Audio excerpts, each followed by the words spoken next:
What's going on YouTube? It's CALSOSCOPED back on another video. Appreciate all my Patreon support recently. Make sure you guys check out the Patreon if you guys would like to support me on there today. In this video, I'm going to show you guys a quick way in Adobe Illustrator to make this type that you see right here on screen. First thing that you're going to want to do is you're going to want to open a file. So let's go File, New. And from here, you're just going to choose a document that is 1000 by 1000. Just keep it simple. Okay, and just name it like type or something that you are going to understand. Now, once you have your background, you're going to go to the rectangle tool. M is the shortcut for it, but let's go to the rectangle tool. We have it selected, and then let's choose a black background. We don't need a stroke, and we're just going to fill this background with black. This is not really important to the actual effect, but it's just for visual cues and visual reference because a black background, can't go wrong with it. After that, I lock the layer. Let's just name it background and then add a new layer. So now with this layer, you're going to hit this type tool or T, and we're going to just click anywhere on the screen, and I'm going to type in easy, and I'm going to highlight it, Control A, make the type white, and then I'm going to resize it so that, you know, we can actually see it. And I'm also going to change the type to Apotec, which is a font that I really like, and I think that you guys should try out as well. Apotec extra wide black. And we're just going to leave it at its default kerning and everything like that.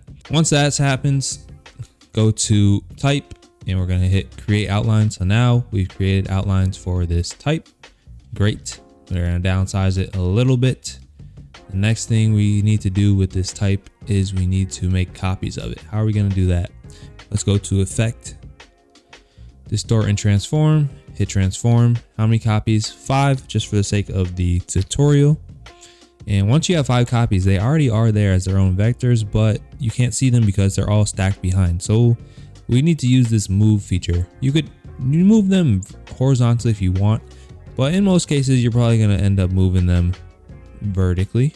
So let's move them down vertically and see how this is at its maximum. It's really not. You can type in manually, so I'd probably say like 125 might do it. And then I'm clicking on and off for the preview, and that looks pretty nice in space from there. So I'm hitting OK. If you ever want to adjust the spacing after you do it and you're like, how do I do that besides hitting Control Z? Because Control Z will do it for you. You can make sure that you have this window called Appearance open. Okay, so this window called Appearance, I already have it open, and then this shows you the effect that just took place. So if I double click on it, then I can adjust from there. Okay, so that is important for Adobe Illustrator. Once that is done, click on the type again, and we're going to go Object, Expand Appearance. So now we have expanded the appearance, and everything is known as its own vector and its own space. Okay, pretty awesome. Once that happens, it's in the middle or wherever you want it to be.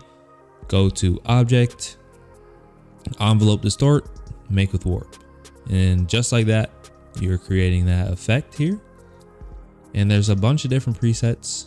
You can do Squeeze, you can do Twist, you could do Arch, you know, whatever you want to do, you can do it. But for this one, we're just going to go with Flag. It looks pretty cool like that. And there you have your little type effect. You could always go expand once again, like so. And then the great thing about Illustrator is you can bring things right into Adobe Illustrator. So if I just hit right click and I hit copy, right, and then I have my Adobe Photoshop document already open. Let's hit a black background here, and I hit Control V. You can choose to bring it in as pixels, shape layer, smart object. I'm gonna bring it in as a shape layer so I can get that full quality. And look what we have right into Photoshop.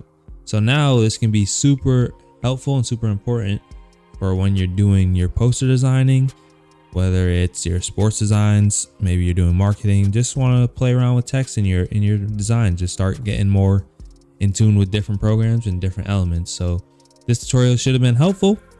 Hopefully it was quick enough for you guys, and I explained it thoroughly. Make sure you guys drop a like down below, comment, subscribe. Let me know what else you'd want to see from me in the channel. I'll see you guys in the next video. Take care.